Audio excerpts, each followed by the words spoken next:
Namaskar. Hello, friends. Today we will start looking at the topic of desires. How to handle desires. There is a right time and space for desires. Whenever a desire arises in one's mind, one should try and understand the type of the desire and whether it belongs to the life phase at which one is. If it does not rightfully belong to the current life phase, one should simply discard the desire. For example, wanting to eat spicy food when one is in late vanaprasthashram or sannyasashram is inappropriate. If a desire rightfully belongs to the current stage of life, one should consider carefully if the desire really needs to be fulfilled and whether one has the required legitimate resources to fulfill the desire. For example, the desire may be of a type that is too repetitive and frequent, like wanting to eat a particular spicy food item every day. In such a case, one should try and control such a desire and keep it within limits of reasonableness. A desire to go around the world for pleasure when one is still in grihasthashram rightfully belongs to the current stage. But one must see if one has the legitimate money resources required for fulfilling this desire without being reckless with one's long-term financial planning. Also, one must endeavor to give up all the tamasic and rajasic desires and start nurturing only sattvic desires as early as possible in one's life and not wait for old age, because one may become too old before one realizes it and may not be physically mentally capable of fulfilling the last and the most noble of the life's objectives, namely striving to attain moksha. Towards this, it is important to identify as early as possible when one can start reducing one's preoccupation with one's grihasthashram responsibilities and desires. Most people just get conditioned and remain in a groove for far too long because they find it to be a comfort zone and are unwilling to come out of it, or their attachment to their possessions, their family, and their worldly pursuits overwhelms them. This has become more common in today's world, which is turning more and more materialistic and highly competitive, with everyone wanting to be better off than others around, or at least as good materially. Such a situation causes one's grihasthashram to extend till one dies, thereby giving a short shrift to the last and the most important obligation, namely striving to attain moksha. Let your desire be a seed. When a seed germinates and starts growing, it loses itself and becomes roots, stem, branches, leaves, flowers, and fruit. In other words, the seed disappears and a plant comes into existence in its place. So long as we have body consciousness and do have desires, let our desire be like a seed. Let it lose itself as soon as it germinates in our mind and be replaced by a plant of action. In other words, when the action is on, let the desire be not there. Fruit will be a natural outcome of the matured tree in its good time.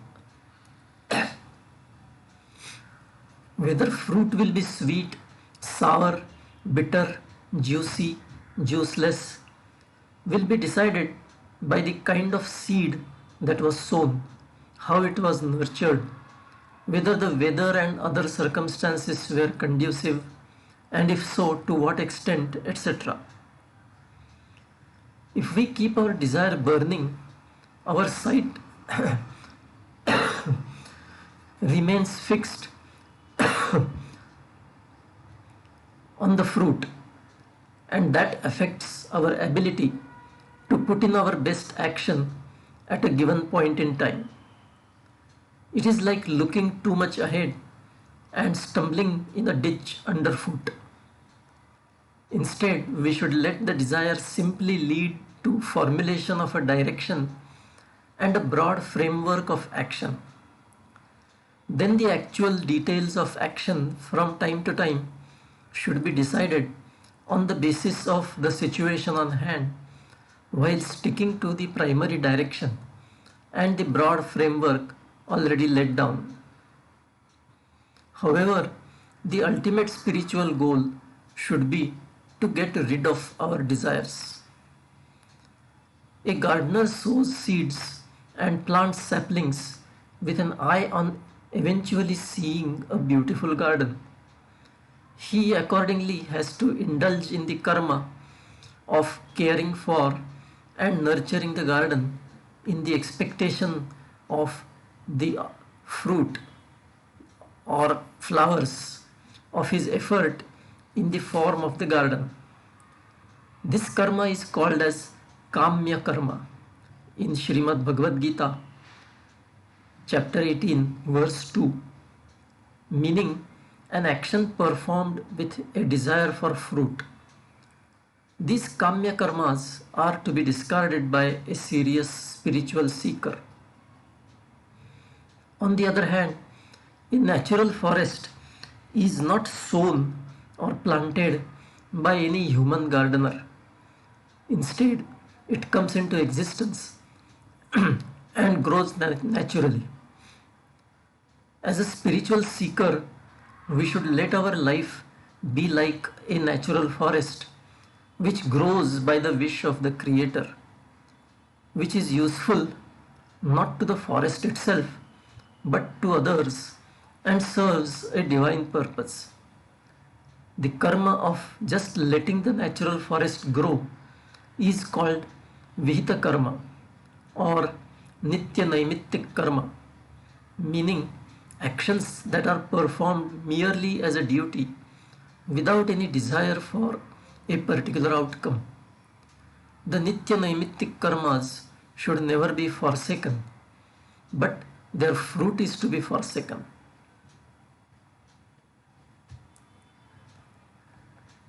Desire driven life is like a skateboard ride down a slope.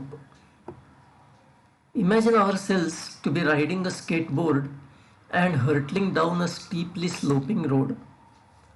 We keep going down the road at an ever accelerating speed. The road is rough, stony, and uneven, but we seem to find the ride thrillingly exciting and hence keep going. Now, if by chance we start thinking that we must stop, can we make any effort that can stop the skateboard? No. If we sit down or bend down and try to pull back the skateboard, will it stop? No. Also, we cannot put our hands on the road to stop the skateboard. We will get badly bruised. A materialistic, desire driven life is similar to the above situation. Our desire filled mind is like the skateboard on which we are having an exciting ride that is seemingly unending. It is impossible to control our mind, just like we can't stop the skateboard hurtling down a slope. Most people keep enjoying the hurtling down along a desire driven life and do not even think of stopping. But some of us at some stage start seeing the danger, the pointlessness of this hurtling down. So we get an intense desire to stop that hurtling down. Next, we realize that our own effort cannot achieve our objective. We have to seek help from someone else who is not on a skateboard. That someone is our Sadguru. That seeking of help is sadhana, and it is the only effort that can stop our hurtling down. The Sadguru may or may not be a living Guru, but it is the Sadguru principle, the redeeming inspiration and energy that we have to seek help from. The Sadguru may or may not be visible. We may not be able to make out who could be our Sadguru. That is akin to our inability at the speed at which we are hurtling to figure out who is not on a skateboard and thus can help us. But our intense desire and spiritual practice are like a desperate waving for help, which the Sadguru principle can see. It will then stop us, remove our skateboard, that is the desire filled mind, and lead us onto a level road towards our real ultimate destination, namely liberation. Desires are albatross. Vairaagya, that is detachment, is the float.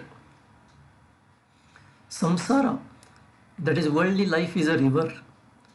Worldly desires are an albatross around our neck that makes us heavy and pulls our nose under the samsara water. So we keep gasping for breath all the time. Throw the albatross away. Are you asking if it is possible? Surely it is possible. All it takes is an intense and lasting desire to discard worldly desires.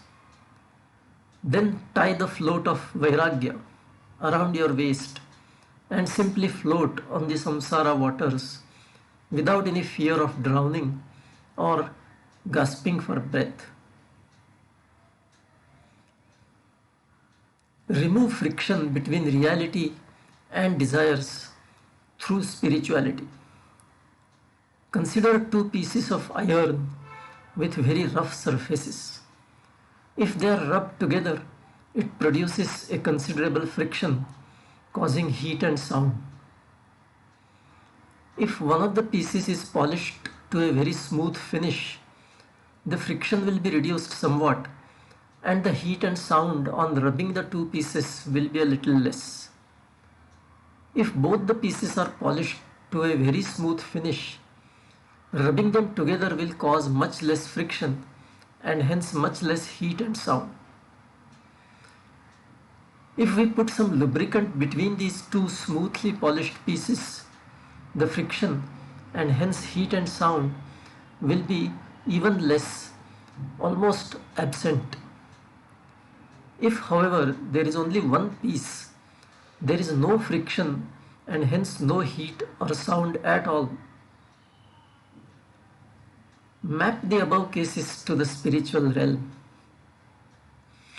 Our desires are one piece, and the reality as it keeps happening is the second piece. When the desires are unpolished, there are maximum number of situations in real life when many of the desires are not fulfilled. This is the case of maximum friction causing the maximum pain and suffering. When we polish the desires, that is, keep examining them and remove the avoidable desires, the friction with the reality is less and hence pain is less. If we work hard following the Karma Yoga principle, it is like polishing the reality. So now if both the desires and reality are polished, the friction is much less and pain is less too. If we put the lubricant of spiritual attitude and sadhana between the desires and reality, then the friction and pain are minimum, almost none. Ultimately, if the desires are completely removed, leaving only the peace of reality, then there is no friction and no suffering whatsoever, only bliss. That is the state of true vairaagya. I will stop here today. We'll see you the next time. Until then, bye. Take care.